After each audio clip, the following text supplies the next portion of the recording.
So this video is going to cover the law of sines, when we can use it, and some examples.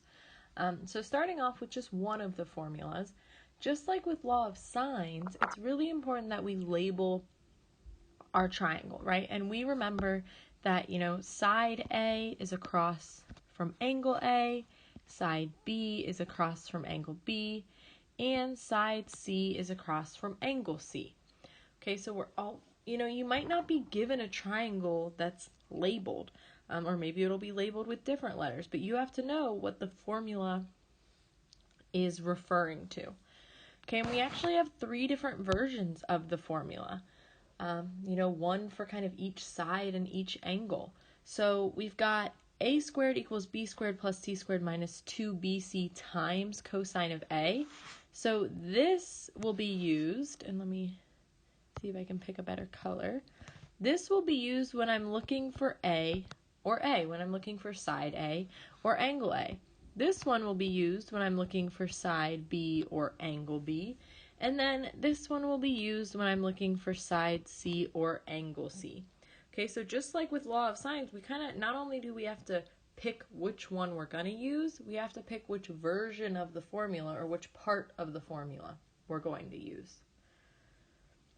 And also, just like law of sines, while this does allow us to find sides and angles of non-right triangles, we can't just do it with every single non-right triangle, right? We have to have specific pieces of information. So for law of cosines, the places we're going to use it is when we know 2 sides and the enclosed angle. So I like to call that side angle side, right? If we have a triangle and we know 2 of the sides, so let's say we know this side and this side. If we know the angle between them, the angle enclosed between them, that's side angle side, right? If we knew this, that would be side angle, which is law of sines. So this type of situation is when we know to use law of cosines. Okay, the other situation that would allow us to find all of the angles of a triangle is when we have all 3 sides. And we'll call that side, side, side. So if we have a triangle and we know what 3 of the sides are, then that means that we can use law of cosines to find any of the angles. So given this triangle, it looks like we have 3 sides, right? It tells us we have 3 sides, but also we can just see the 3 sides, right? We've got 7, 12, and 14. So this is going to be a side, side, side situation, which means we're going to use law of cosines. Now, it's like, duh, we're going to use law of cosines. This is a law of cosines video. But even if, the law of cosines and law of sines were all thrown together like they are on the maze, you can determine that this one is law of cosines because of the side, side, side. So the first thing I'm going to do is label everything. So I'm just going to, willy-nilly pick. I'm going to call this A, this B, and this C, which would make this side A, this side B, and this side C. Okay, and it looks like I'm looking for angle B then. So I'm going to go ahead and look back at my formulas, right? And if I look back at my formulas, the only problem that has angle, or the only formula, I should say, equation that has angle B in it is the second one right here. So that is the one I am going to use, right? It wouldn't be helpful to use either of the other ones because they don't have angle B in it, which is what I am looking for. So I'm going to write the formula down. B squared is what we should start with. B squared equals A squared plus C squared minus 2AC times cosine of B. Okay, you're welcome to just use the triangle to fill in the pieces, but it's never a bad idea to, think, okay, B, that's X, that's what we're looking for. I know that side A is 12, side B is 14, and side C is 7. Okay, it's never a bad idea to write it out like that so that when we fill it in, we can very clearly see what's going on. So we've got 14 squared equals 12 squared plus 7 squared minus 2 times 14 times 7 times cosine of b. Okay, now I know in the past I've gone on and on and on about how you want to keep it exact until the end so you don't really evaluate things, but when we're squaring something, that is exact, right? We're not rounding anywhere. 14 squared is exactly 196, right? 12 squared is 144, and 7 squared is 49. So we don't really have to be wary there when we're doing it. And this is also 196 because 2 times 7 is 14. So we can actually combine some things here because this is still exact. Now, a place where people really usually mess this one up is when they're simplifying. So 196 equals, I can combine 144 and 49 to get 193. Right? I can combine those, but I cannot combine 193 and 196.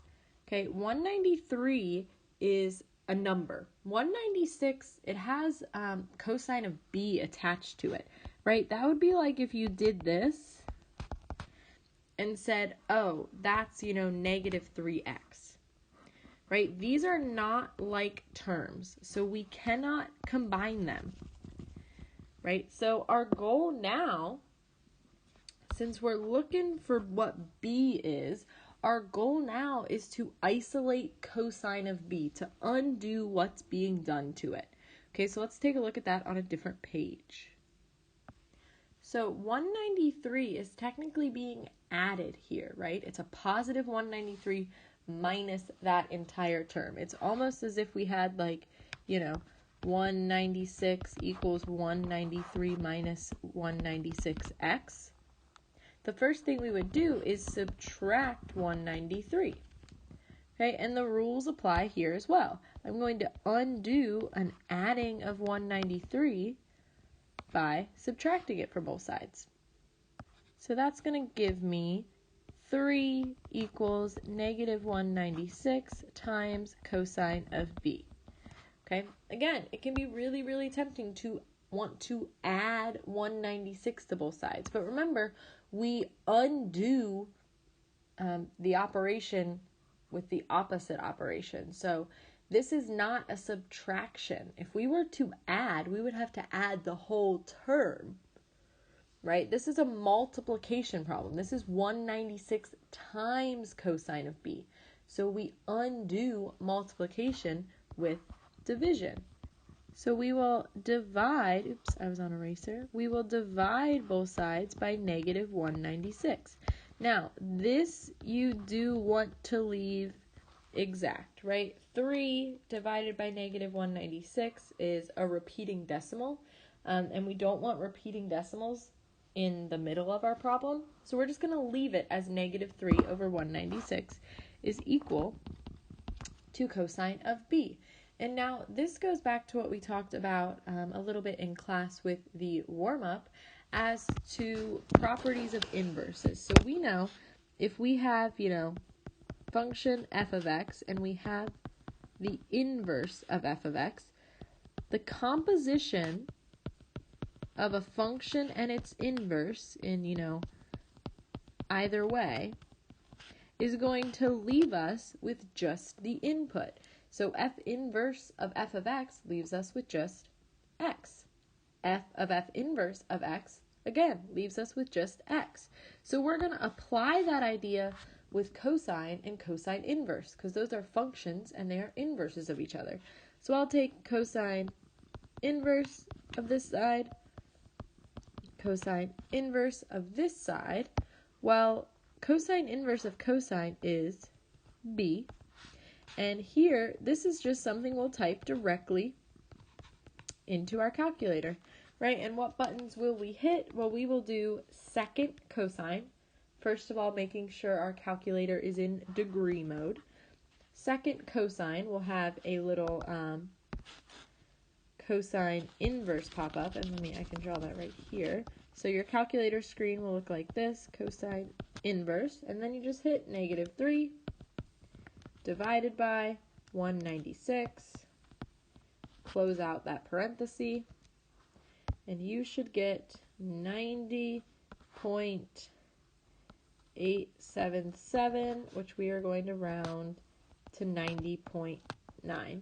So it's almost a right triangle. So close to being a right triangle, yet it's not. Which is why we had to use law of cosines rather than right triangle trig. Okay, now we could go back, now that we know that this is 90.9, we could now use law of sines to find the other sides, right? We could, I'm not going to do this, but say I asked you to, solve the entire triangle. Well, first I'd use law of cosines. I've got this, but now I can use law of sines. I can set this up to find whatever C is, right? Whatever angle C is. Then once I find angle C, I can use the fact that all angles add up to 180 to finish out, solving all pieces of the triangle. Okay, so you don't necessarily have to use law of cosines for all of it. Once you have enough information, you can kind of bounce between the two. So this one is a side angle side setup where we're trying to find the opposite side here. So again, just like last time, I'm going to label the sides so I can have a more clear picture of how this is going to solve out. And again, we kind of know we're going to use law of cosines here because this is a law of cosines video. But when determining between law of sines and law of cosines, this one is law of cosines because you can see pretty clearly here that we're given a side, an angle, and then the other side. Okay, so I'll just randomly label A, B, C. Okay, for fun, let's label it differently than last time.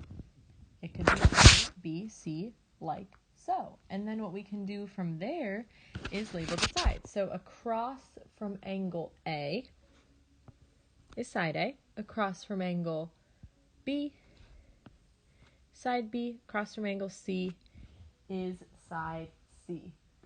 Okay? And so that means that we are looking for side A. Right? Side A is our unknown. We know side B is 13 and side C is 24. And then also that angle A is 87 degrees. So if we look back at our formulas for this one, we're going to use this formula. Because not only does it have, a squared equal to it, but it has the angle in it we have, right? Technically these all have a in them, but it's pretty difficult to isolate a when it looks like this. This is already equal to a squared. So that's why we're going to use the a squared one. So here's our formula. Now we just have to fill it in. So we've got... A is what we're looking for, so we'll leave that as a squared. You could also put x there. I don't care if you use a or x so long as you label your triangle. B is 13, so 13 squared plus c, which is 24, minus 2 times 13 times 24 cosine of 87 degrees. Now, let's simplify what we can simplify while still keeping it exact. So some things we can do, we can square 13, we can square 24, we can multiply 2 times 13 times 24, but we're going to leave cosine of 87 times 624 as a single term for right now because it's going to give us an irrational number. So let's just combine, and this is all still equal to a squared. We can combine 169 plus 576. So now we have a squared equals 745 minus 624 cosine of 87. So now this is, from the first step, it was actually something we could put in our calculator. But from here, what we can do is try and get a by itself. A is being squared, right? So if we think of how we undo a square, it's by square rooting. But whatever we do to one side, we have to do to the other side. And let's pick up this problem on another page. So again, we took the square root of both sides because we're trying to solve for a, and we know, if you have something squared and you square root it, since those are inverse operations, it'll just leave us with x. So what I can do now is I just have a equals square root of 745 minus 624 cosine of 87 degrees. Okay, so this is now something you plug into your calculator. Now, normally we have a discussion about taking the positive or negative square root, or both of them. But since these are sides of a triangle, we always take the positive square root. Okay, because it's a length. It's not going to be negative. So again, this is something you'll type into your calculator. And let me kind of show you how. You'll hit square root, which on the school calculators is second square, x squared. So you'd hit second, then x squared, and that will have a square root will pop up on your calculator. So what you should see on your calculator screen right now is this. And then, you'll hit 745 minus 624, hit the cosine button, type 87, then close that parenthesis that the cosine started, but then you also have to close the parenthesis from the very beginning with the square root. Okay, so on your calculator screen, it should look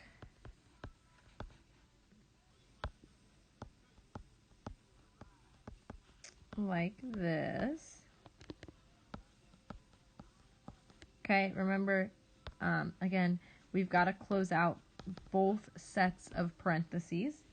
Then you hit enter, and you should get that a, let's round to the nearest hundredth, is going to be 26.69, whatever. It doesn't give us units, and that's going to be the side of that. Okay? And we're done. Those are your two types of law of cosine examples.